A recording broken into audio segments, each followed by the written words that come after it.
ఉన్న బంగారాన్ని విడిపించి ఆ రోజు ఆన్లైన్ రేటుకే మేము కొంటాం. Sharma gold company. మీరు మీ జీవన విధానం అంతా మీకు తెలిసింది, మీ జీవితం మీకు తెలిసింది. అవును, మీకంటే ఎవరికి ఎక్కువ తెలియదు. అవును. కానీ నేను ఇటువంటి వాతావరణం నుంచి వచ్చిన వాడిని ఈరోజు మంత్రి హోదాతో ఒక పదవి నాకు ఇస్తున్న అనౌన్స్ చేశారు అనగానే రాష్ట్ర ప్రభుత్వం ఏమనిపించింది సార్ ఫస్ట్ ఇది వినగానే? అయితే మీరు వేసిన ప్రశ్న చాలా గంభీరమైన ప్రశ్న వేశారు నన్ను. ఇందులో నేను మీతో ఏ అరమరిక లేకుండా ఒక విషయం ప్రస్తావిస్తాను. నాకు ఈ పదవి ఇచ్చినప్పుడు నన్ను మొట్టమొదట అందరూ అడిగింది ఏమిటంటే, మీరు దీన్ని తీసుకుంటున్నారా అని అడిగారు. నేను తీసుకుంటున్నాను అని చెప్పాను. వెంటనే నన్ను అడిగిన ప్రశ్న ఏంటంటే, మరి మీకు గతంలో తిరుమల తిరుపతి దేవస్థానంలో ఇస్తే మీరు ఎందుకు తీసుకోలేదు అని అడిగారు. ఇప్పుడు ఒకటి తీసుకోవడం ఒకటి తీసుకోకపోవడం అన్నది కేవలం మన వ్యక్తిగత అభిప్రాయం ఒకదాని మీదే ఉండదండి. నేను ఇదే ముఖ్యమంత్రి గారు చంద్రబాబు నాయుడు గారు నాకు ఒకప్పుడు ఇలాగే సలహాదారు పదవి ఇచ్చారు, ఎంతో గౌరవంగా ఇచ్చారు. కానీ నేను అప్పుడు తీసుకోలేదు. కారణం ఏమిటంటే, నేను భారత ఆహార సంస్థలో ఇంకా పదవీ విరమణకి దగ్గరికి వెళ్ళిపోయాను. ఆ సందర్భంలో ఇంకా నాకు ఇప్పుడు మారి ఇంకొక చోటుకి వెళ్ళి మళ్ళీ ఇక్కడ పదవీ విరమణ చేయడానికి కాగితాలు పెట్టుకోవడం ఇవి ఇబ్బంది వచ్చేస్తుందని నేను ఆ సమయంలో వెళ్ళలేదు. వెళ్లకుండా నేను ఉండిపోయాను. ఆ పదవి నాకు వద్దండి అని చెప్పేశాను. రెండవసారి నాకు జగన్మోహన్ రెడ్డి గారు ముఖ్యమంత్రిగా ఉన్న కాలంలో తిరుమల తిరుపతి దేవస్థానం ధర్మ ప్రచార పరిషత్తుకి సలహాదారుగా ప్రకటించారు. ప్రకటిస్తే నేను అప్పుడు వద్దని చెప్పాను. ఎందుకు చెప్పానంటే, అప్పటికి నాకు 7-8 నెలల వరకు కూడా ఈ ఉపన్యాసాలకి నేను తేదీలు ఇచ్చేసి ఉన్నాను. అది ఒక్కొక్క సబ్జెక్ట్ ఏమవుతుందంటేనండి 30 రోజులు అలా చెప్పే ఉంటాయి. అవి చాలా పెద్ద పెద్ద సబ్జెక్ట్స్ చెప్పవలసినవి ఉన్నప్పుడు ఇంకా ఖాళీ ఉండదు. అప్పుడు నేను ఒక సమావేశం పెడితే వెళ్ళలేను. నాకే తెలుసు ఆ విషయం. నేను అది కూడా ఎక్కడో ఉంటాను, అనంతపూర్లో 4 రోజులు ఉండి సమావేశాలు చెప్పి అక్కడి నుంచి బళ్ళారి వెళ్ళచ్చు, లేకపోతే శ్రీకాకుళం వెళ్ళచ్చు. ఈ పక్కనే వెళ్ళాలని నియమం ఏమి ఉండదు. అప్పుడు అకస్మాత్తుగా ఓ సమావేశం పెట్టి మీరు రండి అంటే నేను రాలేనండి అని చెప్పాలి. ఇప్పుడు దేనికి తీసుకున్నట్టు ఆ పదవి? నేను వెళ్ళలేనన్న విషయం నాకు తెలుసు. వాళ్ళు నన్ను అడిగింది ఏమిటి? సలహా చెప్పండి ఏదైనా అని అడిగారు. నేను ఏం చెప్పానంటే, దానికి నాకు పదవి వద్దండి. కారణం ఏమంటే, నేను ఇంత ఒత్తిడిలో ఉన్నాను, నేను రాలేను సమావేశాలకి.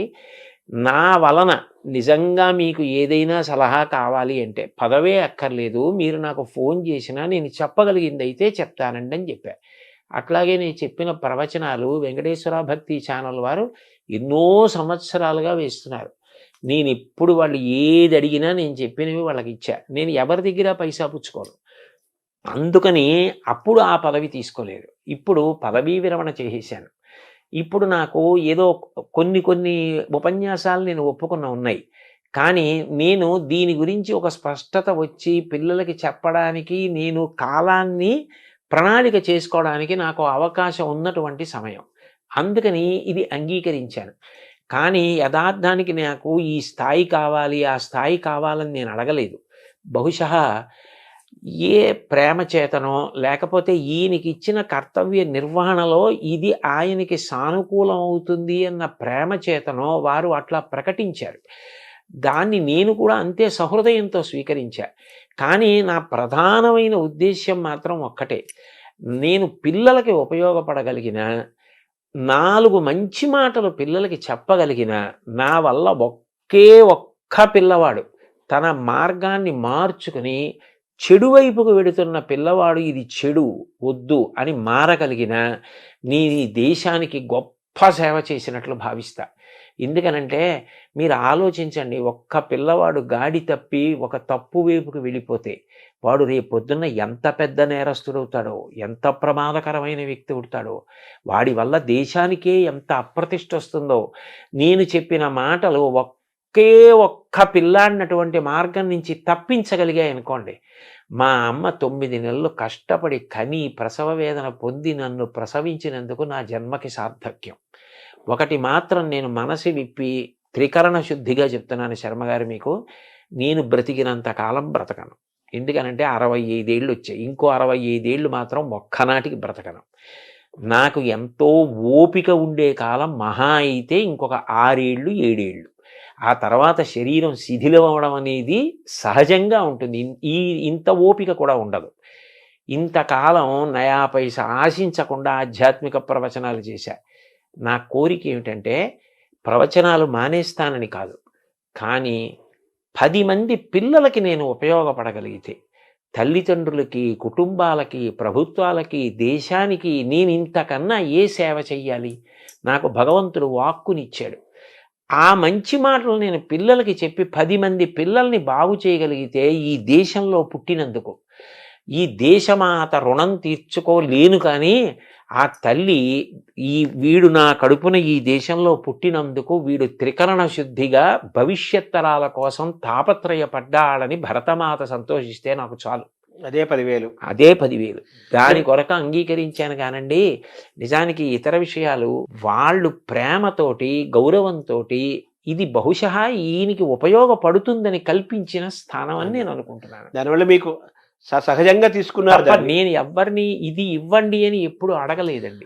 అది కూడా కేంద్ర మంత్రి హేమరెడ్డి హోదా అన్నా కదా, సహజంగా తీసుకున్నారు కానీ దానికే మీరు అది వస్తుందని ఇది తీసుకోలేదు. ఇది చెయ్యాలి కాబట్టి ఒప్పుకున్నానంతే. వాళ్ళు ఏదో ఏర్పరిచారని. అయితే మీ కార్యక్షేత్రము ఎలా ఉంటుంది? తర్వాత మీ ఏ స్వేచ్ఛతో మీరు ప్రవచనాలు చెప్పటము, గో సంరక్షణ ఏం నడుస్తూనే ఉంటాయి. అయ్యో, అది ఇప్పుడు అకస్మాత్తుగా పూజ పూర్తయితే అక్షతలు నీళ్లు వదిలేసినట్టు వదిలేసేది కాదు కదండి. అది నా సప్తధాతువుల్లో జీర్ణం అయిపోయిన విషయం. అవును, అది నాకు ఎంతో సంతోషకరం. అది నేను వదిలిపెట్టేయలేను. నేను ఎప్పుడూ భగవంతుణ్ణి ప్రార్థన చేసేది కూడా ఒకటే.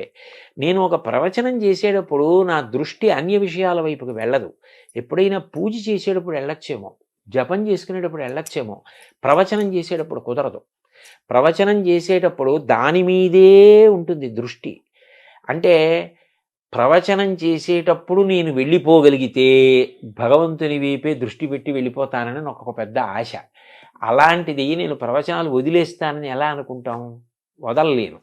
కానీ నేననేది ఏంటంటే ప్రవచనానికి విద్యార్థులకి సంబంధం లేదని అనుకోకూడదు.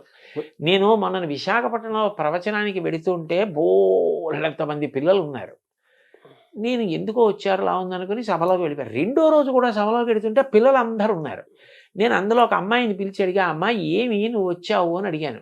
అడిగితే ఆ పిల్లంది, మాకు ఇది ఆధ్యాత్మిక ప్రవచనంలా అనిపించదండి, మాకు ఇందులో మేము పాటించవలసిన విషయాలు అనేకం అర్థమవుతున్నాయి.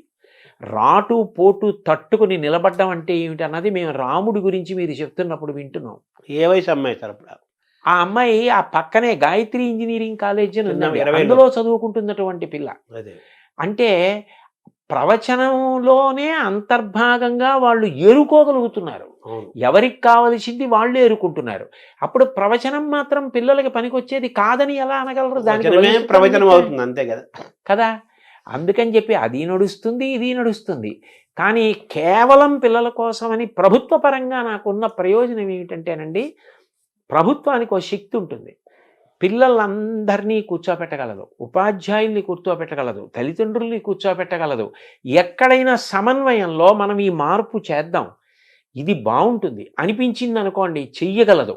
వాళ్ళది సార్వభౌమాధికారం.